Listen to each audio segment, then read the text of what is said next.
Well, with the Mike Danson takeover completed earlier in the summer and all the decks cleared for now, it looks as though it's calm shores at Wigan Athletic. But the bad news is on the pitch. They're 8 points adrift before a ball's been kicked because of the points deduction. So they're going to start this season on the back foot. But the good news is they've got a squad that's looking pretty well rounded as it is. They seem to have a lot of depth and they've got a thriving under 21. So what does this season have in store for Wigan Athletic? Well, to discuss all these things and more, I'm delighted to be joined by Charlie Keegan from Central Wigan and Dan from the same group as well. Well, good afternoon to you, gents. How are we? I'm very good, Gab. Yourself? I'm very well, thanks. Is it afternoon in New Hampshire, Charlie? It's still 10 a.m. So Still 10 a.m. Yeah, All right. early for us. I wasn't sure what the time difference was. So good morning to you. Before we get started on the ticks, just a quick update. Today I'm covering all 72 clubs across the EFL between mid-June and mid-July with the summer deep dives. We're also available on YouTube and on Spotify. So if you're watching or listening to this on either of those platforms, do give us a subscribe because that would help us out a lot, and check out the other episodes once you're done with this one. Charlie, how are you feeling as a Wigan Athletic fan right now? A lot more positive than I was under Phoenix. It was a mess of a ownership, and it just seemed to get worse and worse. But the whole time that a new takeover was going on, I remember when Jahal was in the mix, and I was trying to look into who he was and where his money was coming from, and it looked dangerous because to me I thought that Phoenix were going to just try and do a quick sell, just a quick you can take it, we don't want it anymore, and we would have been in more of a mess I think if he'd have got it, or somebody that hadn't had the right due diligence. But Mike Danson seems a good businessman. He seems like somebody who understands sport. He's been in the rugby game, and I know it's a little bit different, but it's not a million miles off, and he seems that he's made money in a really good and efficient way. So I'm hopeful that a board and a CEO that he can put in place and try and run the football club is also going to be along the lines of effective and sort of self-sufficient in a way where they don't really need to communicate with him all the time to make decisions. It just needs to be properly run, and under Danson I think that we're probably on those right lines. Yeah, absolutely. I always think at any football club the best chair people are the ones that actually aren't needed in a strange way beyond putting the money in, because actually they're the ones that are going to delegate and appoint the CEO, appoint the sporting director, and then they'll appoint all the other people across the club, and that's how things run sort of smoothly. I mean, I'm just coming to you, Dan. Has Mike Danson had the opportunity to implement some of those crucial structural changes, or we're not quite there yet? I wouldn't say we're there yet, simply because we haven't heard anything. Whether that has happened behind the scenes and it just hasn't been mentioned yet, we're not sure. It's quite a weird position for Wigan fans to be in, really, because the previous regime basically told us everything that was going on. Well, they didn't clearly, but they made it look as if they were. So, if we were signing someone, there would be a pen emoji tweeted a week before it happened, or there'd be, all sorts of "look how great we are, this is what we're doing" kind of things that would come out. Whereas in the, what is it now, 3 weeks, I believe, since takeover took place, we've not really heard anything, which, like the Wigan fan from the last 2 years, I'm kind of like, oh, is everything okay? What's happening? Usually we're so used to hearing so much stuff. But when you sort of, sit back and think, I'm actually a lot more happy that it's, it's going on behind the scenes, and the noises we've heard suggest that, Shaun Maloney's happy with the way things are going, and I think some of the players that we've signed would suggest that they're confident that everything's going in order. So I don't know. I think nothing has happened that we know of. Like, there's still a recruitment team pretty much from scratch that needs building. I don't believe we've got a chief executive or board members actually instated yet. So yeah, in that sense, we're not sure. But like I say, I'm kind of cautious optimism that it's all just happening behind the scenes and we don't actually need to know about it. Yeah, hopefully there is one or two updates to come in the next week or two, because the season's coming up soon, and it'd be nice to have a little bit of clarity in some of those areas. Sure. Charlie, how much work do you think needs to be done in terms of putting in place some of those structural changes, like appointing a CEO, and is there a possibility the club appoints a sporting director as well? I think sporting director has been something that we've spoken about a lot. Even me and Dan have spoken about it a little bit. What our kind of thoughts are. I think that in the modern day, when you're a championship side, if you're really wanting to go up the table and even try and think of promotion, you need to start getting your infrastructure in place, and that I think includes a sporting director. When you're in League One, I think it'd be really good to have one, but I think there's also, for a team like us who's just been relegated, I'm not sure a sporting director is the most critical piece of all of this. We just need, the good coaching staff. We need to make sure that our recruitment is pretty solid, so we can get a good squad together. We also have Gregor Riok, who's been working with the academy. He's also, I think, taken on a more senior role. Yeah, so I was going to say, just to jump in, I'm pretty sure he is going to be the sporting director. I'm not sure whether that has been confirmed yet, but that is what everyone has sort of seems to be suggesting, including our local journalists. So he's kind of taking on that role in nature, even if it's not in name just yet. I'm not sure if Charlie knows the official title he had, but it's sort of a head of youth development / head of academy. He's basically been responsible for us having one of the most underrated academies in the country in the past 5-6 years.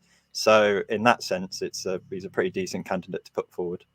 Well, the academy saved us for so long anyway, and that is all Gregor Riok. And even when you're looking at everything that was happening with Phoenix, and when that was going south quickly, Gregor Riok and Shaun Maloney and Graham Barrett, they were the main ones who were keeping us alive. And you even go back to sort of administration times, Gregor Riok, the work that he was doing there was incredible. And I think without the strength of the academy that we've got, I don't think we'd be in the same position that we are, and that is mostly all down to him. So if he is going to take on officially this bigger role as director of football, he knows a lot of the development side of it. He knows the academy side. So if he's going to start working with the first team, that's only a positive for me. Do you know what? I'm amazed that the academy is in as healthy a position as it is. When you think of the financial crises that the club has experienced, certainly in 2020, and to an extent even in the last 12 months, to have gone through both those things in the last 3 years, lost Joe Gelhardt, I think, Jensen Weir, some of the biggest talents that Wigan Athletic have had, to have lost those players and to still be winning awards and competitions at academy level. Dan, I just think that's absolutely extraordinary. It is. Charlie's right. It is absolutely the reason we still exist. In the initial 2020 administration, which feels ancient times ago now, considering what's happened since, but the players that we sold to essentially get us from, was it June that the season restarted after COVID through to late July? The money that we raised from the sales of Gellard, Weir, and Alfie Devine, who's one to watch at Tottenham, who is just an absolute incredible player. Those three kept us afloat. And then, in the League One season, just straight after administration, the one that was fully behind closed doors, you had Sean McGurk, Kyle Joseph, and then, they were the ones that were sold. And then, the 15, 20 academy players that actually played a part in keeping us up in League One. So it's absolutely the backbone to our success. And I really didn't want to be giving Phoenix 2021 much credit, but I think one of the things that sort of helped the academy survive this recent series of events is the fans fund that they set up, that essentially allowed fans to commit a sum of money to a sort of a department of the club. And I think, I can't remember exactly, but I think between 70 and 80% was sent to the academy. So it's obviously important for the fans, and assuming that money went there, which we can't be 100% sure given their track record, but let's say that is why the academy is still going. And I do have to say, though, as much as I incredibly admire the sort of spirit and determination of the Wigan Athletic fans to contribute to that cause, I also think that it's unacceptable that was allowed to happen. Of course. Of course, I know you agree, but I think it's just important to emphasise that, because this is an era where there's billions of pounds in the Premier League, and there's more and more money, and that's making it harder and harder for clubs, certainly certainly below the Championship or even in the Championship to continue to compete, and the gap's getting stretched. And the fact that in an area like Wigan, which, if you don't mind me saying, isn't necessarily the most economically well off, and there is a cost of living crisis in the country generally at the moment, the fact that fans were asked to put their hands in their pockets more than, you know, paying for season tickets, I think should never be allowed to happen. Yeah, that's fair enough, and it's something that's happened. Sort of, well, Bolton have done it this summer with their bond scheme, I believe, which I'm not sure. I don't want to badmouth it. I know it's easy for Wigan fans and Bolton fans to badmouth each other, but I'm not sure if that is the same thing. But it is essentially them asking their fans to commit a sum of money. So, yeah, it's probably not a good look that there's a hole in the budget that needs filling by fans. Yeah, it's hopefully we can move past that. Charlie, how are you feeling about the squad bit at the moment? Because when I do you know what, when I had a look at it on Wiki, I was expecting to see a sort of wafer thin squad off the back of, you know, the financial issues that you've had from previously. And actually, I sort of counted the number of senior professionals I think could at least do a decent job in League One. I got to about 21. So actually, and when you consider the strength of the academy, you're not actually in a bad position considering all the club's been through over the last few months. Yeah, I think it's we haven't got a squad that you can really laugh at. You know, if you go through most of the positions, you either got somebody who's really promising up and coming, or you have somebody who's already proved that they are a very good League One player. Sam Tickle is an up and coming goalkeeper. I think he could do a solid job. If not, we're going to have another goalkeeper there who's played in League One. You're looking at the right back, right wing back position, which is kind of struggling there with the loss of Nyambe and Darikwa. But you've also got Jack Riley, who's just signed a professional contract. Yes, he's young, and I don't think we should ever try and pin all our hopes and dreams on him for a full season because he's just way too young. You won't want to hinder his development by burning him out. But it means that there are progressions, and it just takes somebody to come in either on loan at right wing back or just to sign somebody who knows the position really well and can do a job. But then you look at centre back. We've just got Liam Morrison from Bayern Munich's reserve team. We still have Charlie Hughes. We still have Jack Watmore, Jason Kerr. We still have these players who can do a solid job. At the left wing back, we've got Pierce. McLean can still probably do a job there in League One. Midfield, we're just getting all the Smiths together. We're getting we've got Bavaradico. You've got Will Keane who can still do a job in League One, I think. Stephen Humphries has come back from Hearts, and I think he scored 2 goals in a pre-season against Hungary. And he seems like he wants to play a bit of a big part in us this season. So I'm not overly worried about the squad. There's still time left in the transfer window. There's still time for Gregory Ock and Shaun Maloney to try and identify a couple of people they might want to bring in, if they can bring more people in. But it's just annoying that we're starting on -8, and that's because of the previous regime and nothing that Maloney or the players ever did wrong. It was a complete ownership problem. If we weren't on -8 and we're starting at 0, I would say I'm really excited for the season just to see what we can do. -8 means, okay, like the first couple of months might just be playing a bit of catch up if we can get a good run together. But I'm not overly worried about this season. Yeah, it's a shame you've got Morrison and the Smiths rather than Morrissey and the Smiths. I didn't think of that one. Oh, cheers, mate. Thank you. So talk to me about the goalkeeping situation then, Dan. Charlie mentioned the talents of Sam Tickle. You've got Jamie Jones in there at the moment and Ben Amos. Are you happy with the options that you've got there? Yes, I would say so. Providing Sam Tickle is the number one, because I think, look, statistically speaking, Ben Amos and Jamie Jones were 2 of the 5 worst goalkeepers in the Championship last year in terms of conceding low quality chances. Jamie Jones officially isn't a Wigan player anymore, but he's still in and around the club. I don't think terms have been agreed on a new contract. Now, whether that's because he wants more money or we want him to be a coach and he doesn't necessarily want to, I'm not sure what it is, but he's definitely in and around the squad because he was on the pre-season trip to Hungary. So assuming he stays, then yes, I'm happy with the options.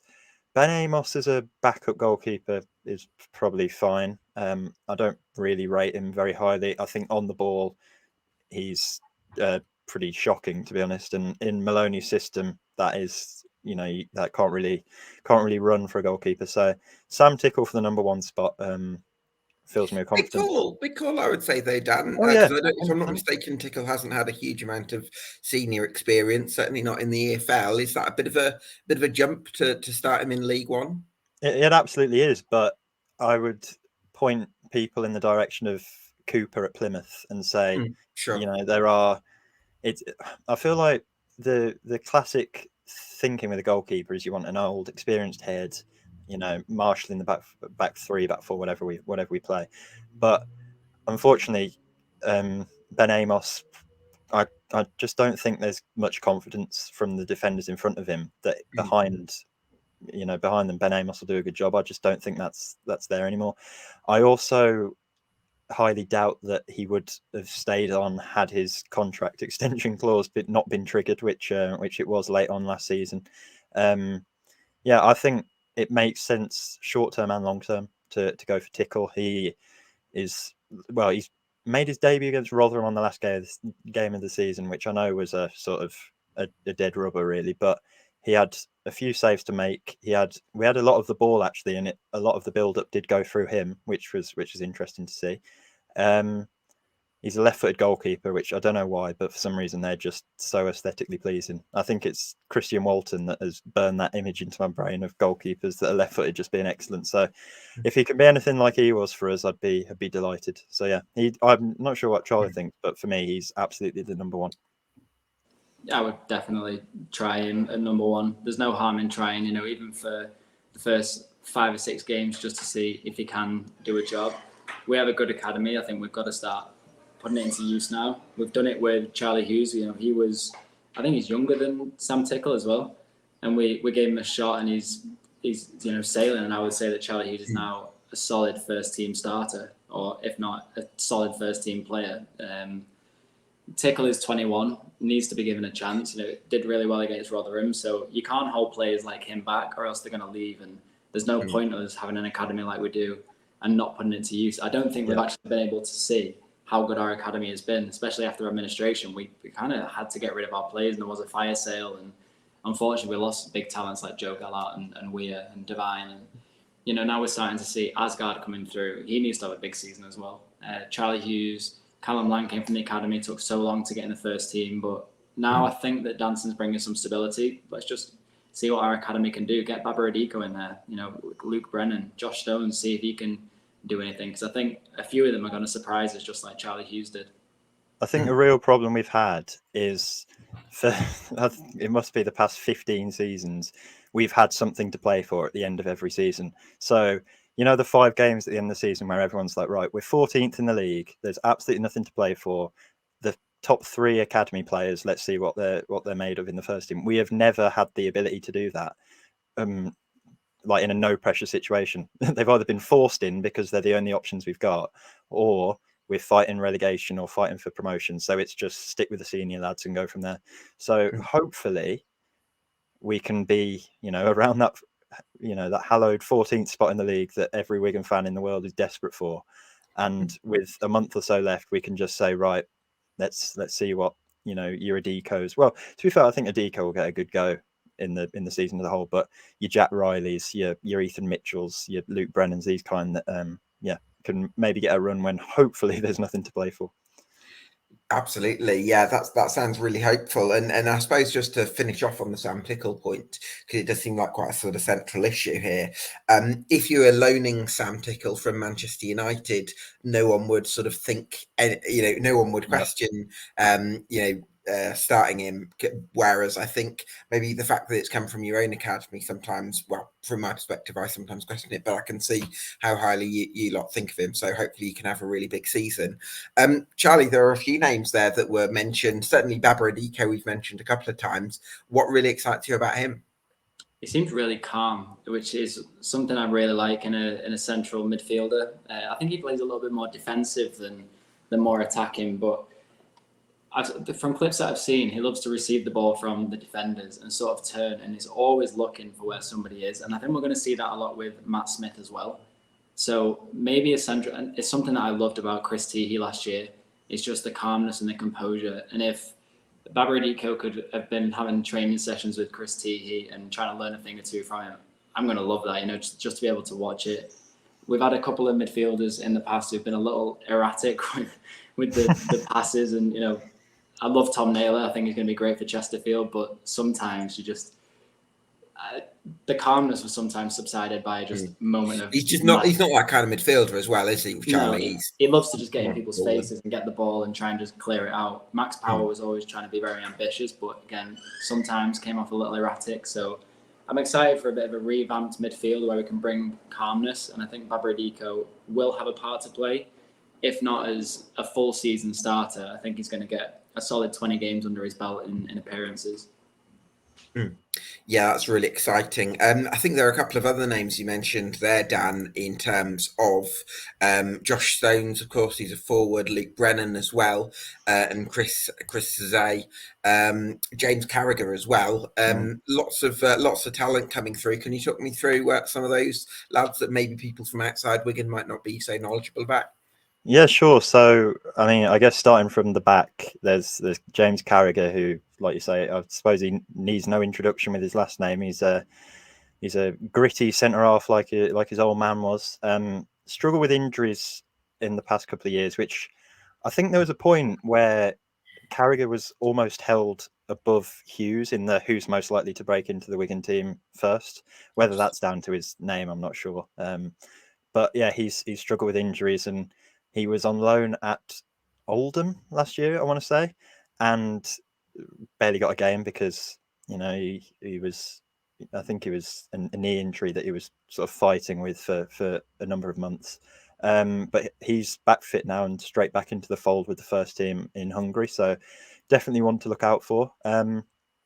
Luke Brennan we signed him as a winger actually from Blackburn, but he's been remoulded as a left wing back for Stephen Craney in the under 23s. It's exciting. Just on that, it's quite exciting if Shaun Maloney's planning a wing back system, that then there's a continuity between the academy and the first team. Well, I think that's a really underrated part of our structure, is that you've got Shaun Maloney and Stephen Craney, who were teammates in the 2013-14 season at Wigan, and Scotland international teammates as well. So they know each other well. They work together well.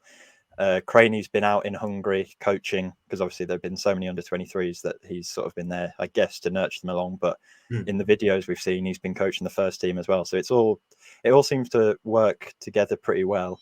And yeah, I'm sorry, I've had an alarm. I just need to.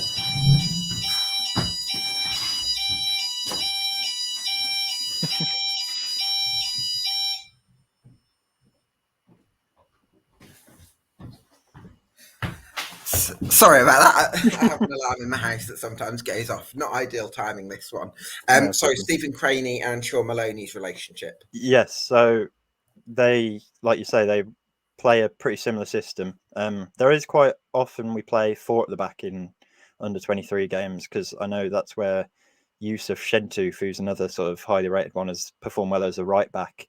I'm not sure where he'll fit in the first team, actually. He's quite highly rated. He's probably another one that I could talk about, but in terms of a straight into the first team plan, I'm not sure where he'd really fit in. But yeah, Luke Brennan is a winger converted to a wing back, so very attack minded, as you can imagine, which is something that our wing backs have not been. Ryan Nyambi and Derrick were a sort of, they didn't get much attacking output. Pearce and McLean, you'd hope, would get more than they did. So that's definitely one to watch. On the right side, Jack Riley, who we mentioned earlier, Academy Player of the Year, sort of a very hard-working right back, sort of your classic modern-day wing-back, I suppose, just up and down, affects the game at both ends of the pitch. In the short amount of time that I've been able to watch of him, he looks like he is physically up to professional football, but he does feel like one of those that could maybe spend the first half of the season out on loan in National League North, and see how he goes. And then, in sort of attacking areas, you've got Chris Z, Josh Stones, who are just out and out poachers, really. They are what we have missed sort of profile wise, in terms of they're a bit quicker, perhaps not the target man like you'd say Wyke or McGuinness, or to a lesser extent Humphreys, I suppose, because he's got that big frame that he could play that role. Whereas Stones and Z are definitely sort of getting behind, pullbacks, crosses, that kind of thing. They're sort of penalty box strikers, which is something we haven't really had since Will Grigg, I would say. So yeah, whilst there's no sort of out and out breakout star, like you say, Charlie Hughes, I can't see another player making the same impact that Charlie Hughes made. There are sort of 5 or 6 that are, you know, almost there on the cusp of whether that be playing in the Papa John's Trophy or even the EFL Cup or the FA Cup, just getting that sort of run of games and showing what they're made of. Because yeah, there's a lot of sort of good options. Yeah, that makes a lot of sense. Sounds very exciting. Charlie, I don't suppose we're going to need to do an awful lot of business between now and the end of the window. Are there any areas you feel you do need to strengthen? I'd just say that right-sided defensive line. You know, just there's no harm in getting somebody in who can be a starter and who can just take the reins and play the majority of the league season, because we've always got the option to play. Yusuf Chentuf was playing right wing back, sort of a right back hybrid for the under-21, especially in the final when we got there against Blackpool. And he did really well. He likes to cut inside and try and get further up the field, quite progressive. So while we're trying to get him, you know, him and Jack Riley, trying to get them into the first team, trying to find a position to him, there's no harm in trying to have somebody who's already established in that position and can do well. Outside of that, maybe if we are going to lose Jamie Jones as part of a playing staff, I don't see a problem in getting a goalkeeper in on loan, somebody who can be sort of in the age profile in between Sam Tickle and Ben Amos, somebody who's, 25, 26. We can either get them on a cheap or get them in, free agent or even on a loan. Just somebody who we can rotate Tickle out with in cup games or in league games. Ben Amos, I wouldn't want to see playing more than 15 games in the season, if at a maximum. I just think he's a bit too far beyond it now. Tickle has the ability, but yeah, another goalkeeper would be great. I'm not too worried about our attacking line. I think they'll figure something out. Shaun Maloney is going to be able to figure it out. Last year it was try and fix our defence and then try and go from there. And I think he did really well in fixing our defence. The next stage now is the attacking style of it. And Johnny Smith coming in is going to have a big impact on that.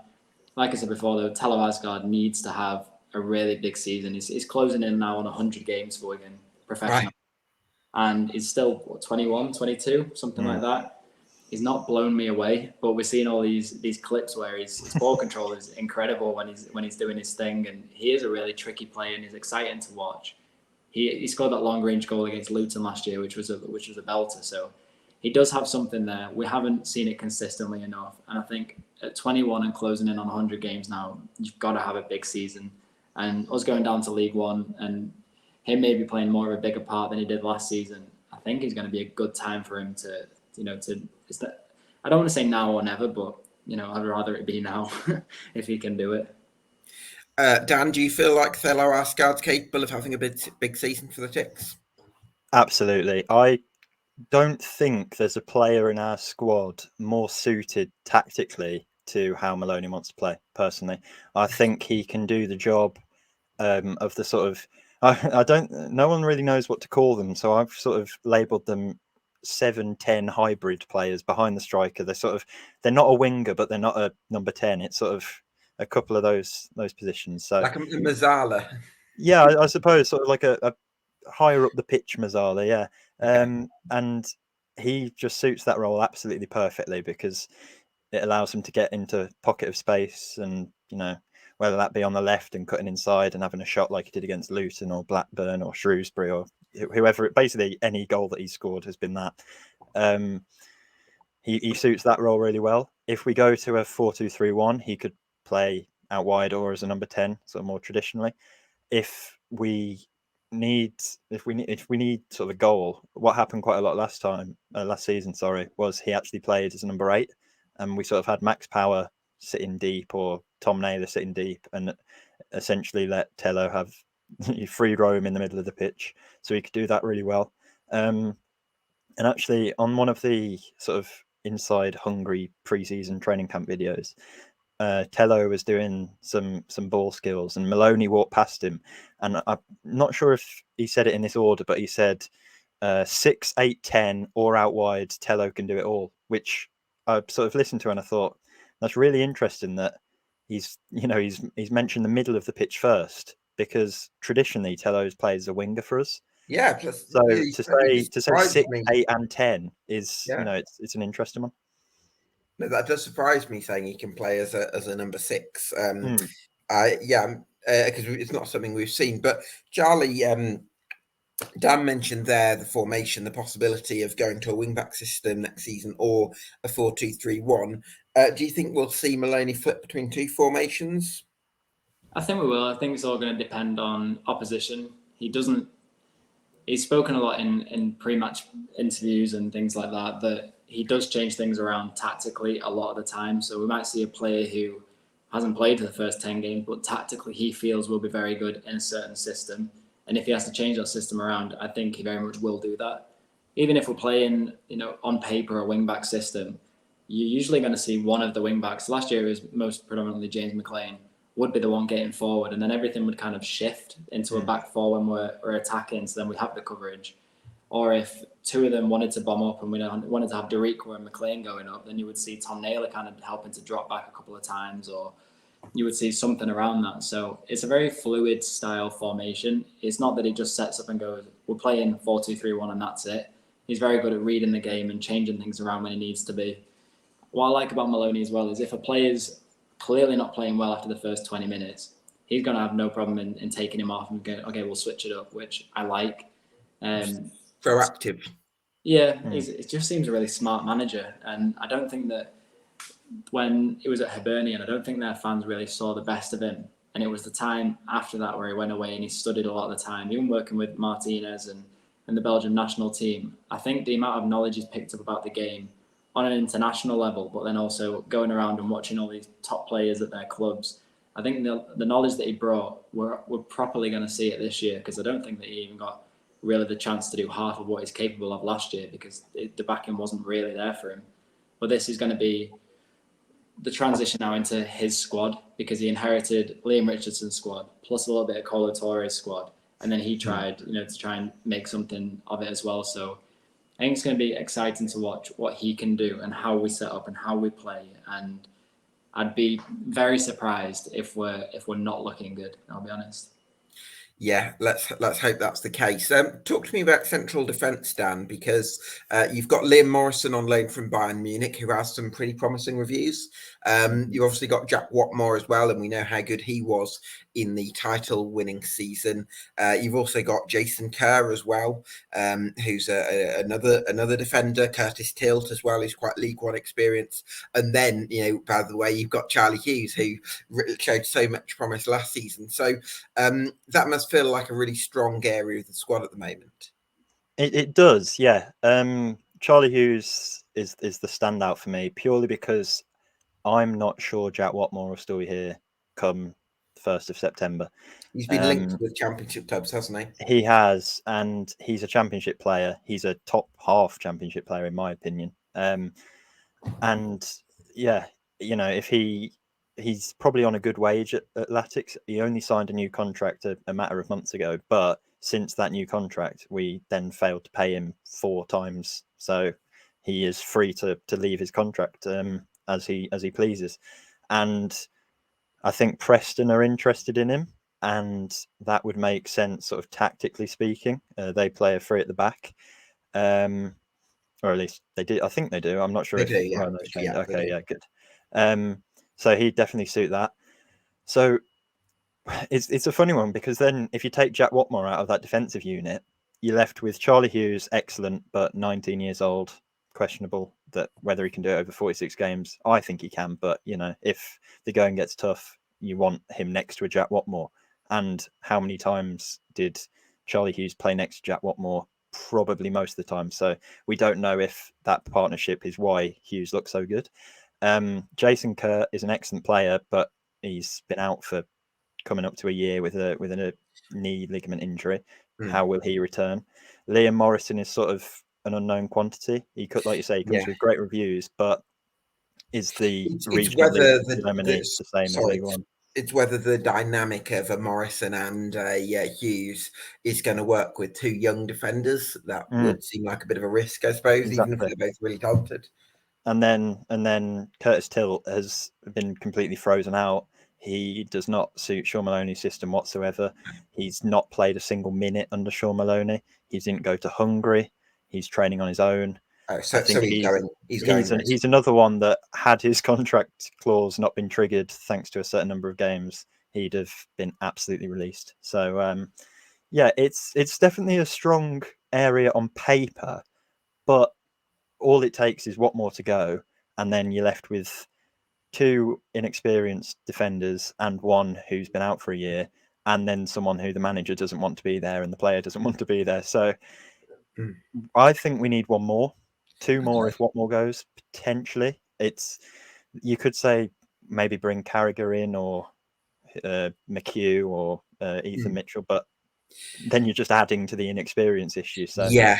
I think one that I've sort of put out there is Morgan Fox, who I'd like to see brought in for a left-footed centre back. I know he's sort of traditionally He's been not that tall though, is he? No, sorry, am I thinking of another? Okay, yeah, Morgan Fox. he's traditionally been a left back, I believe, Left back, or left wing back. Yeah, but he played quite a lot at left centre back for Stoke last year, and I think he'd suit that position pretty well. Mainly, the reason I want him brought in is 29 years old, experience, seen it all, that kind of thing. There are lots of good options out there, but yeah, it's definitely a strong position for us, providing they all remain. Because yeah, it's one of those that one day it could look like our strongest position, and then the next day Jack Watmore could leave and Jason Kerr could go down with another recurrence of an injury, and then we're sort of left with two 19-year-olds. So it's a weird one. No, that's really interesting points there. I can kind of, now you've sort of put it like that, I can kind of see how another experienced centre-back, if Watmore goes, could go a long way, and maybe another right-sided centre-back, because Charlie says someone who can play on the right of the back three, possibly. So yeah, that would make a lot of sense. How are you feeling about the midfield at the moment, Charlie? I'm feeling okay. We haven't been the strongest in midfield in the last couple of years. I think it's been one of our most frustrating areas, because as much as Max Power was great in League One, the Championship he really struggled. And then, trying to find a partner for him was quite hard. Christie, he was a gem. He was great. I would love to be able to keep him and be a part in the season, but I saw him being linked with Rotherham. If he does go there, I think he's going to smash it, because he deserves such a good amount of playing time in a good free-flowing squad. But the midfield that we're kind of putting together, I think Matt Smith is going to be a solid addition. I was very surprised that we actually managed to get him. Dan, I was reading your article on the Talking Wigan when we got him, and it excited me. Yeah, I was going to say, I hope so. That's some sign, and that really is. That's excellent. Yeah, and he even played a big part in the Hungary pre-season games as well. And I think, Dan, you even tweeted the text that was coming out. When we won the ball high up the pitch, and I was thinking, God, we've not had anyone do that since Sam Morsey. So that's beautiful news. Yeah. So to have him, and then Johnny Smith, probably can play in the attacking areas. If we say we do a 4-2-3-1, I can imagine him, in that three further up the field. So I think they're going to have a good combination. I'm a little worried about Scott Smith, whether he's really going to be up to it, because a couple of the games I saw of him in the first team just looked a little out of his depth. And I know it was. You're on about Matt Smith? Oh, Scott Smith. Sorry, yeah, another one. Scott Smith. I was worried about when I saw him in the first team. I thought he looked a little out of his depth, but then when you go into under 21s, I know he's been captaining them for a little bit. So whether at the moment the step is just too big, but he's a player that I'm worried might get a little left behind if he's not able to make that big step up next time. But then, like we spoke about, Asgard, I don't like watching him go deep, I'll be honest. If he goes further beyond the halfway line and goes further down, yes, he can win the ball back, but then I just don't think that's where his real ability is. I like him further up the field, where he can find those little pockets of space in between the midfield and the defence and do something. We saw in the FA Cup game when he won the ball high up against Blackburn, and then he whipped the ball into the far corner. And so that's where your magic is. That's what he does time and time again. I can't remember who we played against last year, but the ball came in and he volleyed it straight into the top corner. It was a beauty of a goal. So he has that in him. Will Keane, if he's going to be a big part of our season again, he just can score in League One, and he can even score in the Championship. It wasn't great at all last year in the Championship, but he gets goals, and that's what we needed, and that's what I think we're definitely going to need again this season, is somebody that, when the going gets tough, can just bag you a goal, because then that can spark something. We just need somebody who can provide something for the attackers, because we look a little isolated sometimes up top. And when we've got Stephen Humphries back, I think he's going to be somebody that can bridge the gap a little bit. I like when he drops a little bit deeper and just runs at the defence. We have a couple of, Wyke and McGuinness. They're pretty good at hold-up play. We saw it with Wyke and Broadhead. I thought they had a really good relationship. And when Broadhead left and Wyke was getting injured all the time, it was a big miss for us. McGuinness got better as the season went on. But again, when we're not providing him with anything, you may as well play with 10 players, because he's just not. Also, I have a slight sort of reservation with McGuinness that his main strength for a long time was that ability to. I remember watching a few years ago, just run the channels and did that brilliantly.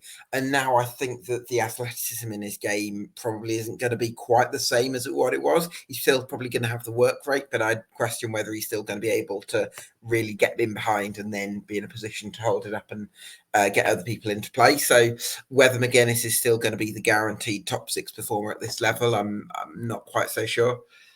Yeah, and he's somebody that you like watching in his side when he's on his game, when he's doing well and he's linking play up and he's not letting the referee make any bad calls, because if any bad calls, he's the first one in the ref's face. It's going, that's not right. And he's trying to make sure everything, is fair for the team and that the team are doing well. He will not let anybody walk around the field if they're in a Wigan shirt. He will go up to them and he'll say, you need to play better. You need to start moving. So I like him as that. He is a leader on the field. He doesn't wear the captain's armband, but he is a leader on the field. He is somebody that picks the team up and tries to get them moving. But it's like I say, if he's not on that game and he's not in that right mind space of the game, he's not there. And I think that does come with the athleticism drop, and sort of he isn't as mobile as he used to be. But if Tom Pearce can start playing left wing back and start whipping balls in and we can get them into the middle, like Josh McGuinness is one of the top players that you do want in there, because his heading accuracy is pretty good when he's on his game. Yeah, let's hope he can do that. What do you think's in store, Dan, for next season with Tom Pearce?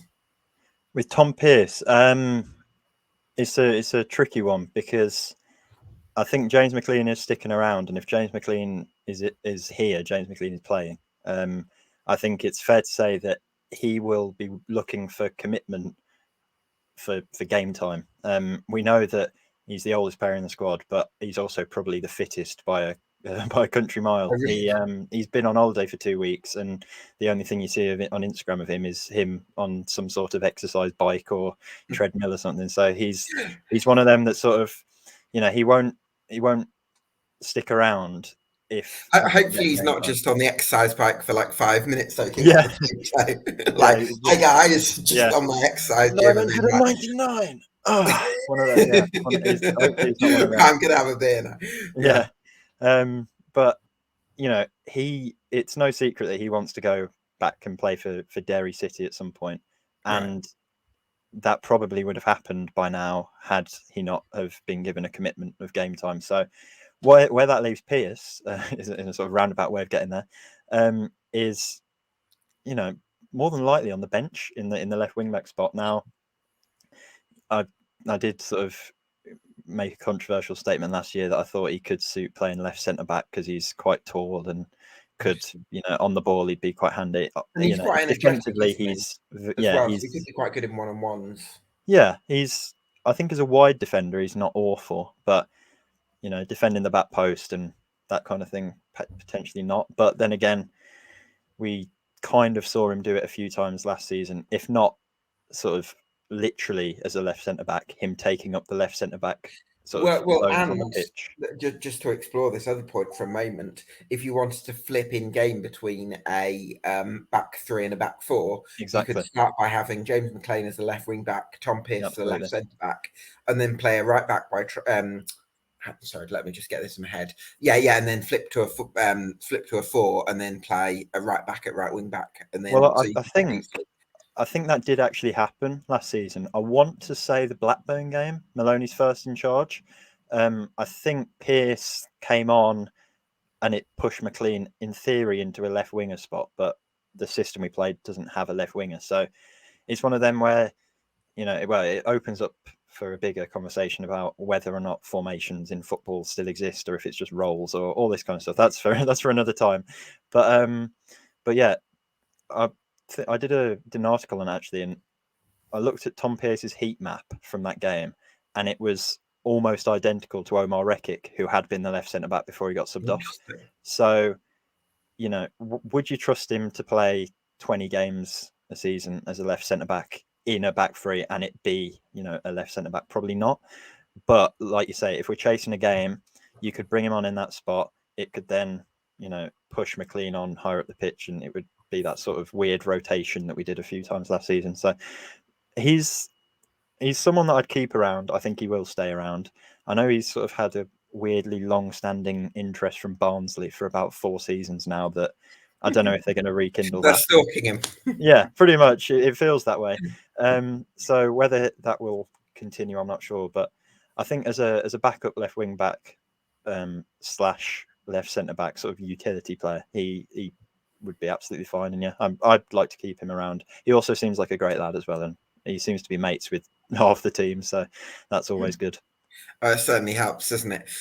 Charlie, talk to me about Will Keane and Callum Lang, because they were probably the most instrumental players for Wigan in their title win at this level 2 seasons ago. Do you think they can repeat the trick?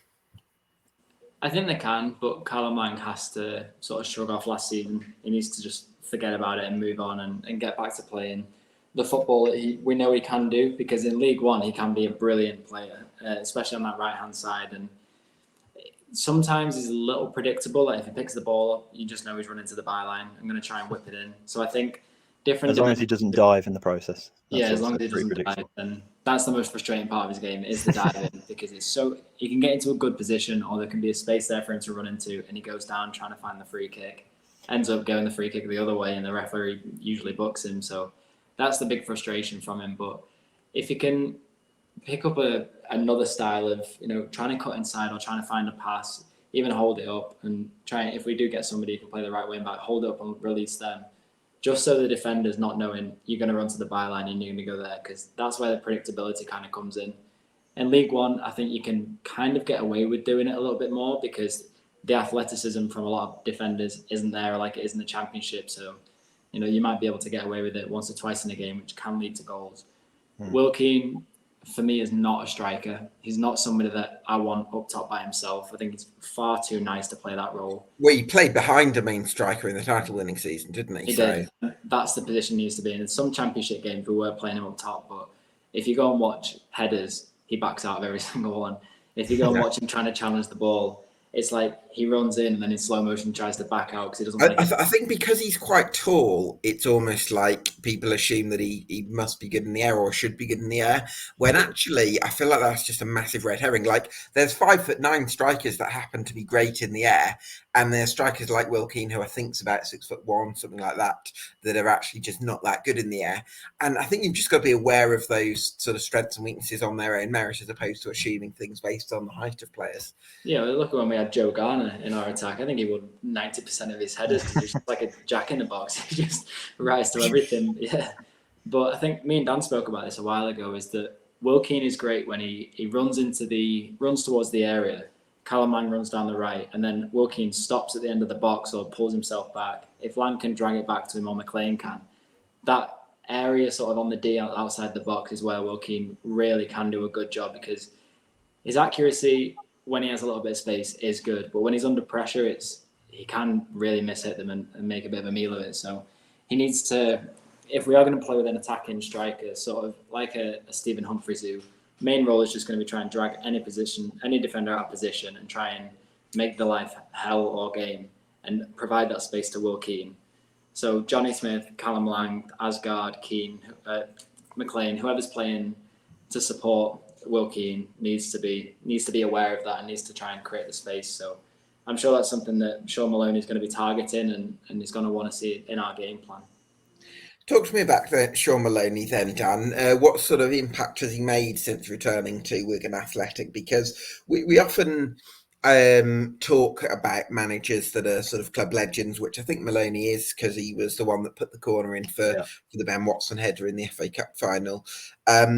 And sometimes that can be seen as a negative thing. It's like you're relying on reputation. But on the other hand, could it be argued as well that it's actually a good thing that you've got someone who cares about the club and has that connection with the people in it? Well, I think it's fair to say that if we didn't have a manager who cared about the club, then we wouldn't have a manager right now, because they would have left us after not being paid and after having their staff and players not being paid, and their own, the ownership group essentially ditching us.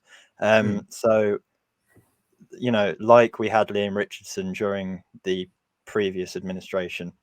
The fact that I even have to say that is outrageous, by the way, that there are two situations like this. But he played this similar sort of anchor role, and Maloney's done the exact same thing. And look, when he was brought in, I wasn't overly impressed, but I was also happy to have someone that I thought would be around for a long time.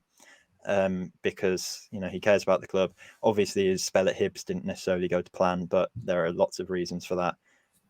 And he also could very easily still be their manager if they'd have given him time to build a project like he's hopefully going to do at Wigan. I think appointing him was an acceptance of relegation almost, in the sense that if we wanted to stay up, there were more sort of firefighter managers that we might have been able to bring in and do a job. But yeah, I think having Maloney and having him now in theory in a structured environment and a clear future plan, it's absolutely brilliant, to be honest. The fans are more behind him than I would say they were even behind Richardson, which is crazy to think, but it just feels like he's the closest we've ever had to Martinez, and Martinez is widely considered as our, he's a god for one, but also our best ever manager. And yeah, he wants to get us playing nice football again. As much as Liam was effective, his football was pretty boring at times, I think it's fair to say. And yeah, I don't know, there just feels like there's so much positivity around the club. Obviously, a large part of that is down to the takeover, but I don't know, it just, like, even his interviews, like we've got a new media team now, and the interviews that they're putting out are so in-depth, so sort of long-winded, but in a good sense, if you know what I mean. Like previous managers, it's been, yeah, thank you, played well or played badly and gone, basically. Whereas Maloney does really go in depth with it. I did a sort of a interview analysis the other day, which was interesting. And yeah, it just his whole demeanor and the plans that he has in place and the recruitment that he and his team. I'm not sure who's responsible for it, because our previous recruitment team left. So yeah, I just think there's positivity around the place, and the fact that it's the bloke that took the most important corner in our history, it just makes it, the cherry on top. Doesn't do any harm, does it? Let's talk about ambitions then, Charlie, because I think it's fair for me to say that Wigan Athletic reaching the playoffs this season is would be a big ask, because to get to the playoff, let's say you need 72 points to get to the playoffs. In Wigan's case, it's effectively like asking you to get 80 points, and even that might not be enough. So I think realistically, let's sort of park that to one side. Is this season essentially a case of trying to build the foundations of a team that can challenge for promotion the following season? It is. I don't want us to try and even think about pushing for playoffs or promotion this season, because I think it's too far of a dream ahead. To be honest, I think if you're going to try and get the playoffs, you have to be competing as a top 3 side consistently for most of the season with our big points deductions. And that's even assuming that this team's going to hit the ground running from the off. There's going to be a big change, and there's new additions, there's new signings, there's new people in new roles. It's going to be very hard to hit the ground running. I wouldn't be surprised if we have a shaky first 5 or 6 games, but that's okay. I'm not expecting much different. I think it's going to be important to have a 3-year plan of getting out of League One. If we can do it next season, great. I don't think we'll be automatic promotion places, but if we can do a playoff run and try and get through, or even do it in 3 years, then I think that's good. I think long-term championship stability is going to be good, and that's not financial stability, because I think that's a pretty impossible dream in the championship, because you've either got to invest a lot of money to try and get out of the league. You look at how much money Fulham and teams like that even just put into the squad to get out, and I think we're going to see Leicester now putting in so much money just to even try and get Well, back. you say that though, but Luton Town have been able to get into the Premier League with a really smart recruitment structure. We've seen Coventry Huddersfield as well. Coventry got to the playoff final. Huddersfield and Barnsley have reached the playoffs in previous seasons. So it's not impossible to get into the top six of the Championship without spending much if you get your recruitment right. But I think that's because that's come from a club-wide philosophy that's been being built for a long, long time. In Wigan, we haven't got that much time to really do it, I don't think, or else you're going to be looking at a 10-year plan to try and get back to the Premier League, which I hope is there, and if we can do it, then great. But I've been so impressed with Luton the way they've done it, because they even had a player that went, what was it, from National League all the way through to the Premier League. Pelly Rudder-Compante, yeah, still with them. So I'm a huge fan of stories like that, and stories of like underdogs doing something, like when Wigan won the cup and when Leicester won the league and all this kind of thing. I love all that kind of thing. So there is going to be anomalies like that, and I think that's what makes football so exciting. But for a lot of other teams, when they're trying to, the majority cases, when they're trying to push out the Championship, the money that they have to invest is just insane trying to get up. And even once you do get into the Premier League, the money that they then have to invest, I know you get a lot of the promotion payments and everything is outrageous. So for me, it's just going to be sort of a Championship stability. If we can be a mid-table side in the Championship for 3 seasons and just look good and have something that's enjoyable to watch, then great. Whatever Danson wants to do it, we're not sure. We haven't heard much from him. Ambition-wise, we don't really know. It'd be nice to have a little bit more clarity from Danson, wouldn't it? At some stage, like, I appreciate that he's kept a lot of things in house, and I can understand why. But it'd be nice to have a little bit of a statement, just outlining some form of sort of plan for the future, just so you feel like there's a bit of, an open lines there. It would, and I don't want him on Twitter like Talal was. I don't want that. It was too much. The whole start of the Phoenix thing, when Talal was going around and there was such a big push for it, it just seemed like an egotistical media drive that might have been good for some businesses in Wigan, because they did get a lot of exposure from it. But I think as the curtain started to fall around Phoenix, it just looked more and more like, well, you're doing this all for yourself, publicity-wise, and then the whole thing with Twitter is that you're too involved at this point, and you're making promises that you can't keep. So I do want Danson to be in the background, but it would be nice for a little, this is our aims and ambitions, this is what we're doing, and this is what we're up to.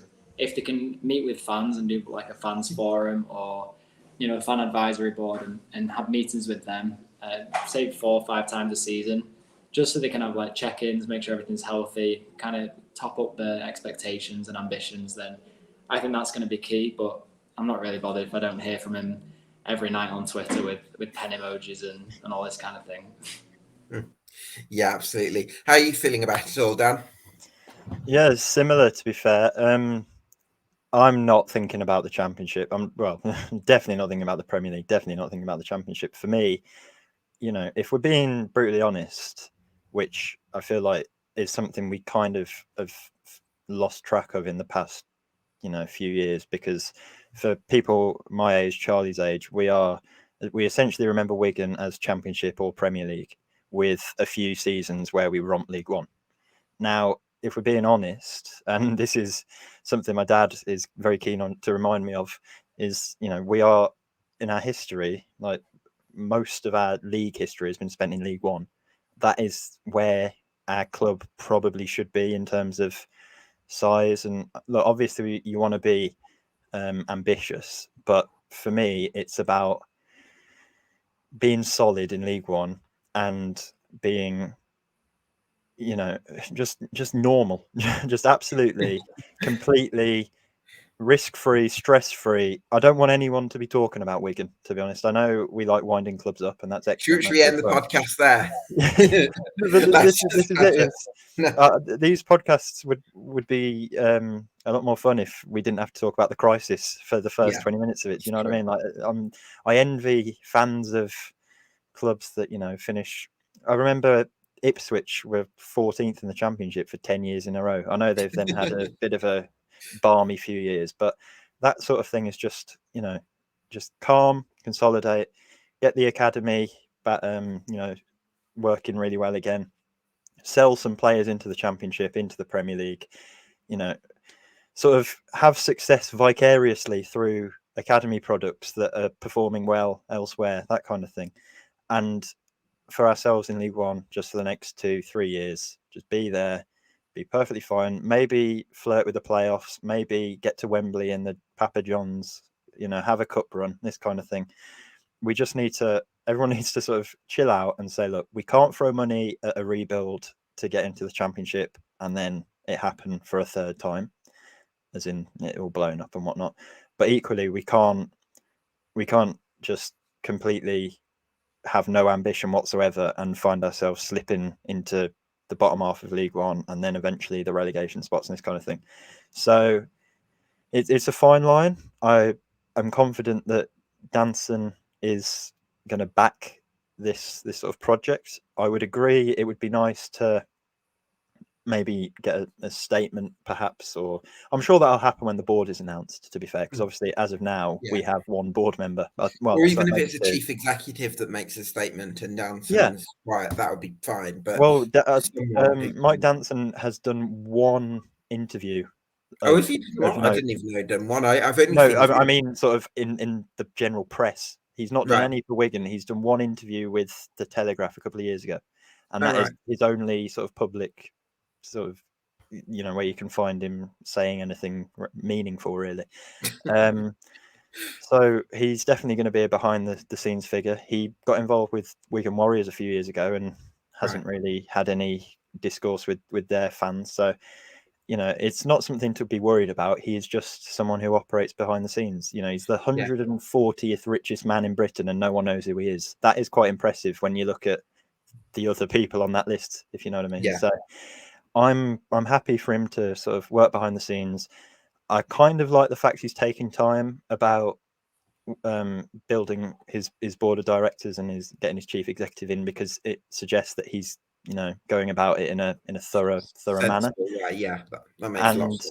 Exactly. So hopefully, we'll hear from the chief executive maybe, or this kind of thing. It's all in good time, but in terms of ambitions, they're not on hold, but they are very withdrawn compared to what they're long term. Exactly. If we finish 14th, I would be delighted. Yeah, that sounds very reasonable to me. Far too reasonable for a football fan, really. A couple more questions then for you guys. First of all, who's the more optimistic Wigan fan of the two of you, to answer the more positive question? I'm not sure. Well, Charlie, where do you want to finish? I think we're both pretty level with it. We just want kind of stability. I think we're both okay.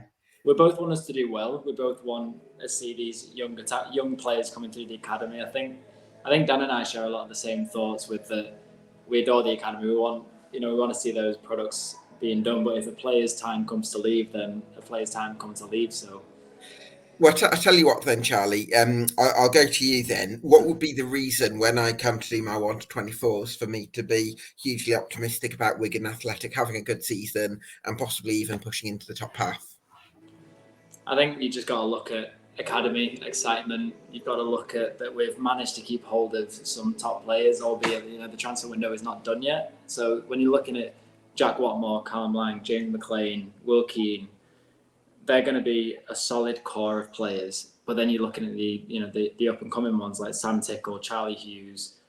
I'm going to put Talo Asgard in there, even though closing in 100 games. He's not really up and coming. He should be here now. So I'm still going to put him in there. But then Chris Z, Josh Stones, they all individually have had very good seasons in the under-21s, and even some on loan times they've been pretty decent. So this is the first time that I think we're going to be able to see our academy really thrive and being able to have a chance to do it. And I think we're going to pleasantly surprise a lot of people because they're a tight-knit group of players. They've had success a lot in the under-21s. There are teams that are looking at these players to try and bring them in. And, if we can incorporate them in a solid way and Maloney can implement a plan, I think we're going to be looking good.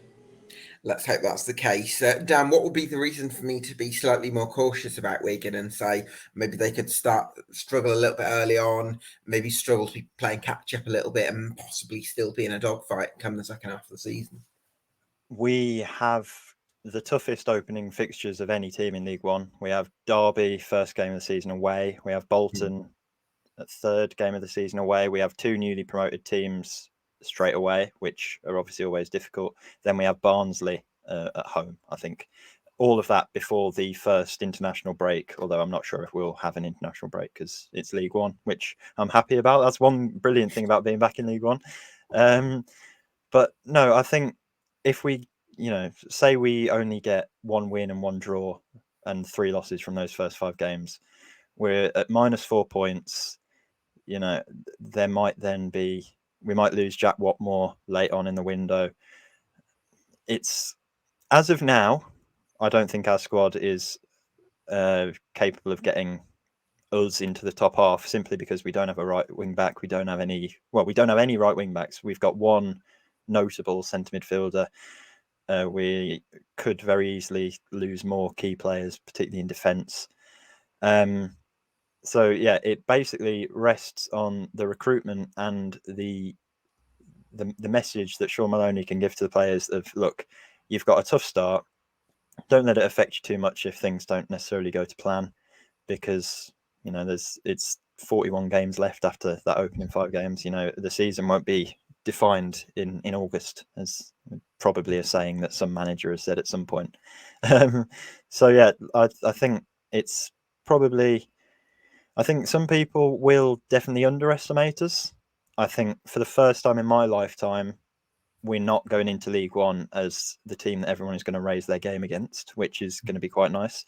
I do think we'll get some pretty impressive scalps from teams that will look at us and maybe say, oh, they're 19th in the league in February. That's hardly very impressive, this kind of thing. So there's certainly reason for caution, but there's also room for optimism. I think providing... What's that, sorry? No, I'm joking. Just a politician's answer. Well, no, definitely. I mean, No, we could very easily finish the season in 20th spot if things, are derailed with our start.